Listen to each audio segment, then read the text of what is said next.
Hello বন্ধুরা, দেখতেই পাচ্ছ আজকে আমি একটু রেডি হয়ে গেছি, কারণ আজকে আমি যাব একটু শপিং করতে। তো তোমরা দেখতে থাকো আজকে আমরা কি কি শপিং করি। আর এই যে তোমরা ড্রেসটা দেখতে পাচ্ছ, এটা আমি প্রথমবার নিজের হাতে বানিয়েছি। একটু ভুল ত্রুটি আছে, তবে তোমরা জানিও যে এই ড্রেসটা পরে আমাকে কেমন লাগছে। দেখো, তো চলো আর দেরি করবো না, শপিং এ বের হয়। আর কি কি শপিং করছি তোমরা দেখতে থাকো। তো দেখতেই পাচ্ছ বন্ধুরা, আমাদের বের হতে প্রায় সন্ধ্যা হয়ে গিয়েছিল, আর এখন কিন্তু দিন অনেকটাই ছোট হয়ে গিয়েছে। আজকে ভীষণ খুশি ছিলাম, তার কারণ অনেক দিন পর শপিংয়ে যাচ্ছি। তো টুকটাক প্রায় প্রতিদিনই কিছু না কিছু কেনাকাটা করি, তবে এরকমভাবে আলাদা করে শপিং করতে বের হওয়া হয় না। অনেক দিন পর শপিং করতে বের হলাম, তো প্রায় কয়েক মাস পর, তাই মনটা একটু বেশি খুশি খুশি ছিল। তবে পুজো তো প্রায় চলেই আসছে, আর মাত্র কয়েক মাস পরেই রয়েছে পুজো, মানে হাতে গোনা কয়েকটা দিন বলতে পারো। তাই পুজোর শপিং পর্ব অনেকেরই প্রায় শুরু হয়েই গেছে, তবে আমাদের এখনো শুরু হয় নাই। টুকিটাকি জিনিস কিনতে যাচ্ছি আর কি, প্রয়োজনীয় কিছু জিনিস। তো দেখো, এই যে আমার ডান সাইডে যে গাছটা দেখতে পাচ্ছ, এই গাছের নিচটা দিয়ে যখন আমি যাচ্ছিলাম, তখনই আমার সাথে ঘটে গেল একটা দুর্ঘটনা। তোমাদেরকে একটু পরেই বলছি। এই যে দেখো, আমার মুখ দেখে বুঝতে পারছো কি অবস্থা। তোমরা গেস করো তো কি হয়েছে, যদিও তোমরা দেখতেই পাবে।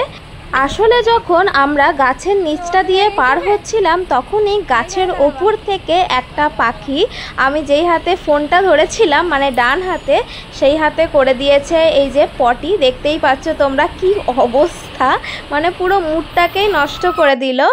আর তাই আমরা সেই জন্য জল খুঁজছিলাম। এবার মাঝ রাস্তায় কোথায় জল পাবো বুঝতে পারছিলাম না। এরই মধ্যে আমার পিছনের দিকে তাকালে তোমরা বুঝতে পারবে রাস্তায় প্রচণ্ড পরিমাণে জ্যাম লেগেছে। তাই এপার থেকে ওপারও হতে পারছিলাম না। অনেক কষ্টে একটা কাকিমার বাড়িতে গিয়ে বললাম, কাকিমা একটু জল হবে। তারপর কাকিমা যথারীতি জল এনে দিল এবং আমরা জায়গাটা পুরোপুরি পরিষ্কার করে নিলাম।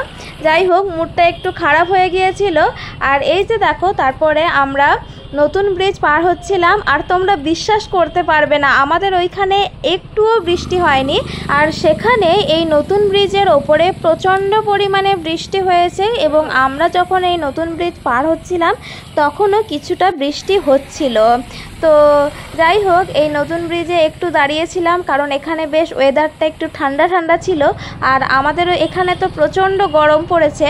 তো দেখো, তারপরে আমরা চলে এলাম একটু খাওয়া দাওয়া করতে। তো এখানে রাস্তার ধারে যে কালী মন্দিরটা রয়েছে, এখানে পুজো ছিল, অনেক লোকজনের ভিড়। তারপরে আমরা চলে গেলাম সোজা মোমোর দোকানের দিকে। মোমো খেতে আমাদের ভীষণ ভালো লাগে, মাঝে মধ্যেই আমরা মোমো খাই, কি আর করা যাবে। তাই কিছুদিন পরপরই চলে আসি এখানে মোমো খেতে। তো আজকেও মিস করলাম না, আজকেও চলে আসলাম মোমো খেতে। তো এই যে দেখো, আমরা পৌঁছে গিয়েছি। তো যাই হোক, আসলে শপিং করতে ঢোকার আগেই খাওয়া দাওয়ার পর্বটা সেরে নিলাম, কারণ সন্ধেবেলা হয়ে গেছে, খিদেও পেয়েছে। আর একবার শপিং করতে ঢুকলে সেখান থেকে তো বেরোতে ইচ্ছে করে না, তাই আগে থেকেই খাওয়া দাওয়ার পর্বটা সেরে নিলাম। তো দেখো, একটু স্টিম হতে টাইম লাগবে বললো, তাই আমরা একটু এখানে বসে ওয়েট করছিলাম। আর দেখো, আমাদের পৌঁছাতে পৌঁছাতে প্রায় অনেকটাই সন্ধ্যা হয়ে গিয়েছে, মানে 7টা বেজে গেছে বলতে পারো। তো দেখো, যেহেতু রাস্তাঘাটে প্রচণ্ড পরিমাণে জ্যাম ছিল, তাই আসতেও অনেকটাই লেট হয়েছে, এতটা দেরি কিন্তু হয় না। তো দেখো, আমি মোমো খেয়ে নিচ্ছিলাম, আর মোমোটা ছিল প্রচণ্ড গরম, আমি ঠিকভাবে খেতেও পাচ্ছিলাম না। তো তোমাদের দাদাভাই আমাকে একটু ক্যামেরা করছিল। তো যাকগে, আমার দেখো খাওয়া দাওয়া হয়ে গেছে। এবার হচ্ছে আমরা সোজা চলে যাব শপিং করতে। তো যাই হোক, দেখো আমরা পৌঁছেও গিয়েছি এম বাজারে। আজকে প্রথমবার আমি এম বাজার থেকে শপিং করব। অন্যান্য বার আমরা কসমো বাজারেই যাই শপিং করতে, টুকটাক কেনাকাটা করতে। তো আজকে ভাবলাম চলো একটু এম বাজার থেকে ঘুরে আসি। আমি এর আগে কখনো এম বাজারে ঢুকিনি, সত্যি কথাই বলছি তোমাদেরকে। তো এখানে এসেছিলাম প্রধানত তোমাদের দাদাভাইয়ের জন্য কিছু ড্রেস কিনতে, মানে টি শার্ট কিনতে। ও যেহেতু টি শার্ট পরতেই বেশি ভালোবাসে, মানে সবসময় কমফোর্টেবল কমফোর্টেবল আর কি। তো সেটা কেনাকাটার পরে আমরা চলে গেলাম ওপরে। আসলে গ্রাউন্ড ফ্লোরে সমস্ত ছেলেদের পোশাক ছিল, তারপরে ফার্স্ট ফ্লোরে ছিল সমস্ত মেয়েদের কালেকশন। তো আমি প্রধানত কোনো কিছু কিনতে আসিনি, মানে আমার কোনো কিছুরই দরকার ছিল না, কিন্তু কি হয় শপিং মলে সমস্ত কিছু দেখেই কিনতে ইচ্ছে করে। তো প্রথমেই আমি এখানে কিছু শাড়ি দেখছিলাম, তারপরে ভাবলাম না থাক, এখন তো আমার শাড়ির দরকার নেই, তাই শাড়ি আমি কিনিনি। ভাবলাম যে শাড়ি একেবারে পুজোর সময়তেই কিনবো, তখন আরও কিছু নতুন কালেকশন আসবে। আর এই শাড়িগুলোর মধ্যে কিছু কিছু দাগ ছিল, যার জন্য আমি শাড়ি কিনিনি।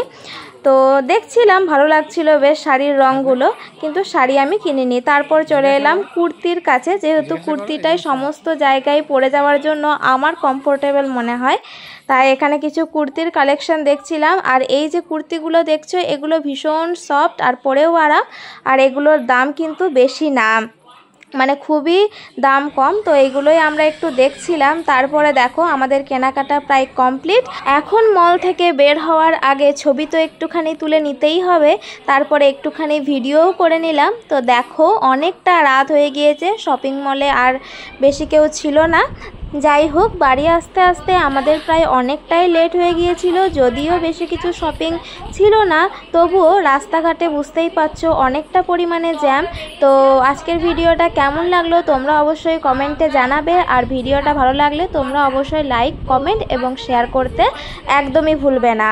করিনি, তো কি কি শপিং করলাম তোমাদের সাথে অবশ্যই শেয়ার করবো। তার আগে একটু রেস্ট নিয়ে নিই, তারপরে টাটা।